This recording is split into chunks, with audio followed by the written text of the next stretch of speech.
के लाठी मान उठा के साला भूत से मारी दे बोला थी साला अरे नहीं आवी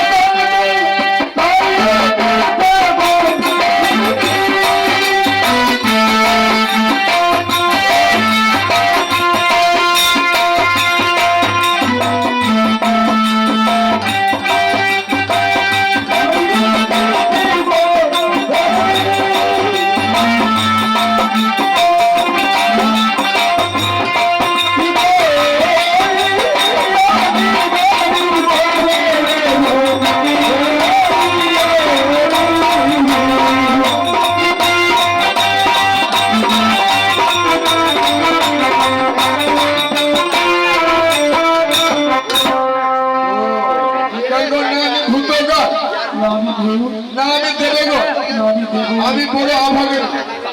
तू आभागे नहीं तो तोरा मां खाना अंदर खाली वाला कुर्सी फोड़ा दे पूरा में पीछे राजू मगर किसी गति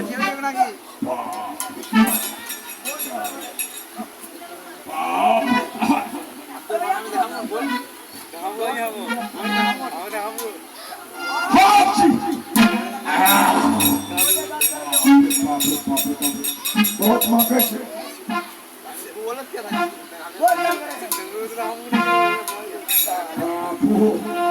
बाप रे इतना मौके से पार फेंक दो ना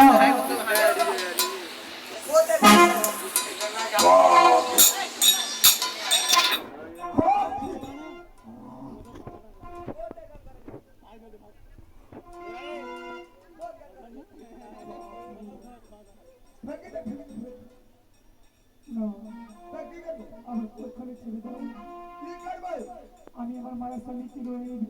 আগুনে कहां जाते দেবতা নগো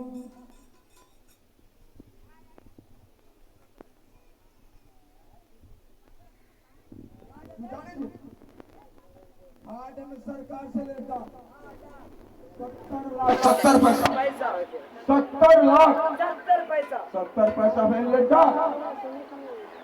सरकार के हम पैसा देखे और मोदी हमें तोरा पार करेंगे और मोदी में सरकार के घाट के भरा छोपन के बराबर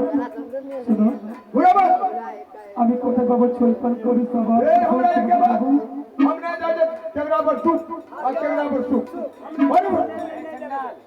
हां हम तू जा हम ना जाजे तू कर तू कैमरा पर तू से करो तू बराबर तू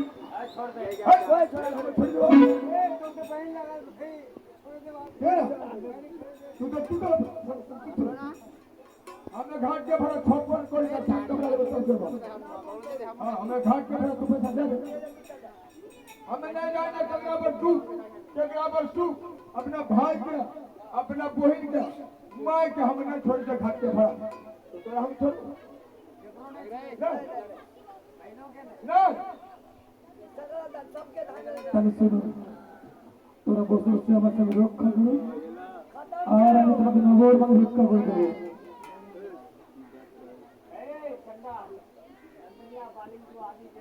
हट साला ठीक है तुम्हारा बात सीख